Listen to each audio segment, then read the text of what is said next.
علماء نے اس بات کو لکھا ہے حضرت امیر حمزہ کے باب میں کہ شہید جب راہ خدا میں شہادت پاتا ہے تو دنیاوی اعتبار سے اس کی جتنی ذلت ہوتی ہے، اعضائے بدنیاں کاٹے جاتے ہیں، اسے رگیدا جاتا ہے اور اس کے اعضاء کو چیرا کاٹا اور توڑا جاتا ہے، تو دنیاوی اعتبار سے جتنی زیادہ اس کو تکلیف پہنچائی جاتی ہے اللہ کے ہاں اس کا درجہ اتنا ہی بلند ہوتا ہے۔ اسی طرح یہ لوگ جو قسم پرسی کے عالم میں دین کے مخلص ہو کر کام کرنے کے بھی بہت سارے شعبے ہیں، لیکن یہ شعبہ جب خلوص سے اس راستے میں سفر کیا جائے تو اس میں بہت زیادہ پسنا پڑتا ہے مدرسین کو، مصنفین کو، محققین کو، لیکن اس کے باوجود وہ اپنا میدان نہیں چھوڑتے۔ اور پھر جس کے پاس آپشن بھی موجود ہوں، آج کل تو جو ہے وہ ایک پیر بننے کے لیے کوئی معیار ہی نہیں ہے۔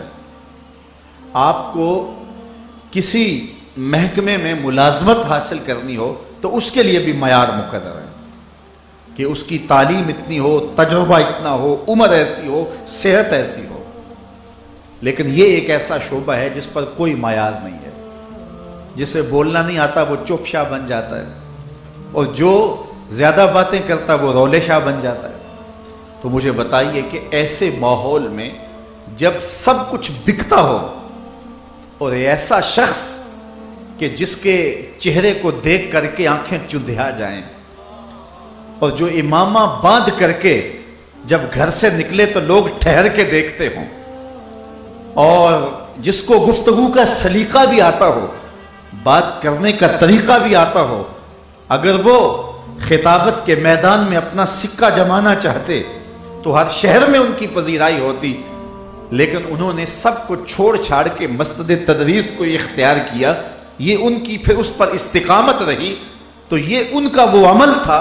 تو آج اگر بہت سارے لوگ ان کے نام سے شناسہ نہیں ہیں دنیا کے، لیکن یہ دنیا کے کونے کونے پہ ان کی محبتوں کے امین اور ان سے فیض یافتہ لوگ جو علم کا نور بانٹ رہے ہیں، یہ انہی کے تعارف کا حوالہ ہی تو ہیں اور یہ انہی کا نام ہی تو ہے۔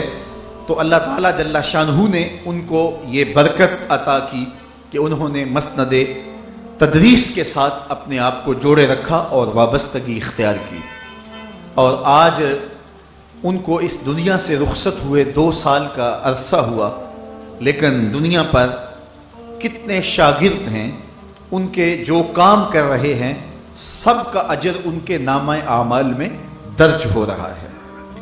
لوگ کہتے ہیں کہ امتی عمل کرتے کرتے کبھی نبی سے بڑھ بھی جاتا ہے۔ میں کہتا ہوں کہ امتیوں کے سارے اعمال سلسلہ وار نبی علیہ السلام کے اعمال میں درج ہوتے ہیں، تو یہ ممکن ہی نہیں ہے۔ ایک استاد کے درجے کو شاگرد نہیں پہنچ سکتا، تو امتی ایک نبی کے درجے کو کیسے پہنچ سکتا ہے؟ تو آج جہاں جہاں ان کے شاگردوں کا سلسلہ ہے، عالی شان مدارس کا ایک نیٹ ورک ہے اور محبتوں کا ایک جہاں آباد ہے، تو یقیناً ان کی قبر میں کتنا نور روز اترتا ہوگا، چونکہ یہ وہ کھاتے ہیں۔ آپ بینک کے اندر جب اکاؤنٹ کھلواتے ہیں، مرنے کے بعد وہ سارے کھاتے کلوز ہو جاتے ہیں، لیکن یہ وہ کھاتا ہے جو مرنے کے بعد بھی کلوز نہیں ہوتا، اور قیامت تک یہ سلسلے جاری و ساری رہیں گے۔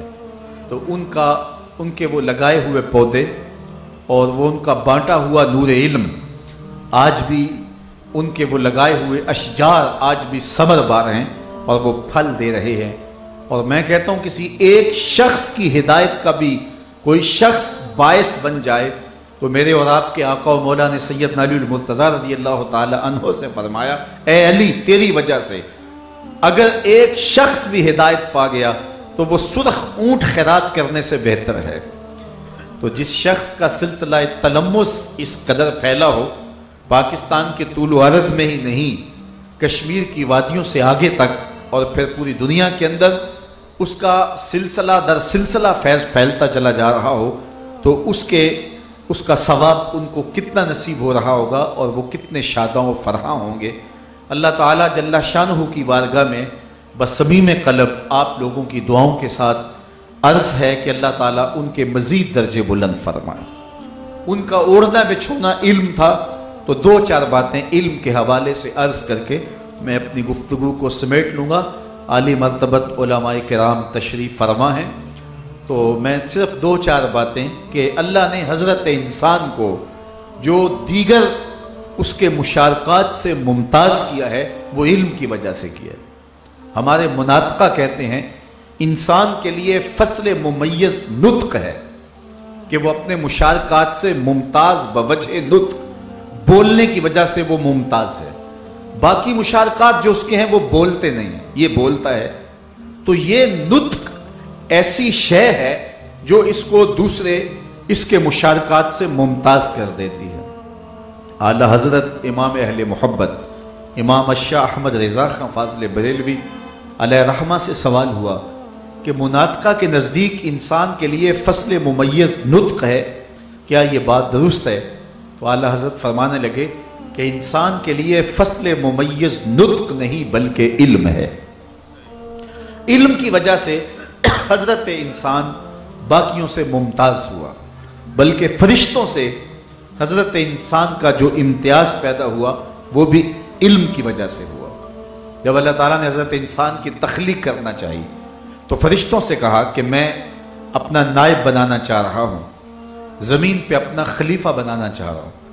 تو انہوں نے کیا کہا کہ اے اللہ یہ تو خون ریزیاں کرے گا، یہ تو دجل و فریب کرے گا، یہ تو فسادات بپا کر دے گا، اور ہم تیری تسبیح اور تیری پاکیزگی بولنے کے لیے کافی ہیں۔ تو اللہ جل شانہ نے فرمایا جو میں جانتا ہوں وہ تم نہیں جانتے۔ اب اللہ نے یہ کہا کہ میں اپنا نائب بنانا چاہتا ہوں زمین پہ، تو فرشتوں نے کہا یہ شر کرے گا، فساد کرے گا، لڑائی کرے گا، دھینگا مشتی ہوگی، فساد ہوگا، دنگا ہوگا، چونکہ عناصر اربعہ کا مجموعہ ہے، آگ، ہوا، مٹی اور پانی، ان 4 چیزوں کے مجموعے کا نام انسان ہے۔ تو یہ چاروں چیزیں ہی متضاد و نسبت ہیں۔ آگ کا کام بھڑکنا ہے، پانی کا کام بجھانا ہے، ہوا کا کام اڑانا ہے، مٹی کا کام نیچے بیٹھنا ہے۔ تو یہ چاروں چیزیں ہی آپس میں متضاد ہیں۔ تو یہ متضاد عناصر کا جو مجموعہ انسان ہے، یہ کس طرح جو ہے وہ شر اور فساد اور لڑائی اور جھگڑے سے بچ پائے گا؟ تو انہوں نے کہا کہ مالک یہ تو لڑائی کرے گا۔ اللہ اکبر، اور اپنی خوبیاں بیان کی، ہم تیری پاکیزگی بولتے ہیں، ہم تیرے نام کی تسبیحیں پڑھتے ہیں، تیرے ذکر کے وظیفے پڑھتے ہیں۔ انسان کی خامیاں بیان کی اور اپنی خوبیاں بیان کی۔ مطلب کیا؟ کہ ہمیں نیابت کا تاج دیا جائے۔ دیکھیے الیکشن میں ووٹ مانگنے کے 2 طریقے ہوتے ہیں۔ ایک ڈائریکٹ ووٹ طلب کر لیا جائے کہ جناب میں ووٹ کا حقدار ہوں، مجھے ووٹ دیا جائے، منتخب مجھے کیا جائے۔ اور دوسرا طریقہ یہ ہوتا ہے کہ اپنے مد مخالف کے نقائص اور اس کی خامیاں گنوائی جائیں اور اپنی خوبیاں اور اپنے کام بتائے جائیں۔ یہ دوسرا طریقہ ہوتا ہے کہ جو میرا فریق مخالف ہے اس نے تو کچھ کیا ہی نہیں ہے، وہ تو صلاحیتوں سے مالک ہی نہیں ہے، وہ تو کچھ ڈلیوری نہیں کر سکتا، نہ ماضی میں اس نے کیا ہے، اور اپنا کہا جاتا ہے میں آپ کا پرانا خدمت گزار ہوں جناب، میں نے یہ سڑک بھی بنائی تھی، یہ پل بھی بنایا تھا، میں نے آپ کے علاقے کے اندر جو ہے وہ گیس کی سپلائی بھی کروائی، میں نے یہ بھی کیا۔ اپنے کام گنوائے جائیں اور دوسرے مد مخالف کے نقائص گنوائے جائیں، تو اس کا مطلب کیا ہوتا ہے کہ ووٹ کا حقدار وہ نہیں، ووٹ کا حقدار میں ہوں۔ فرشتوں نے حضرت انسان کی خامیاں بیان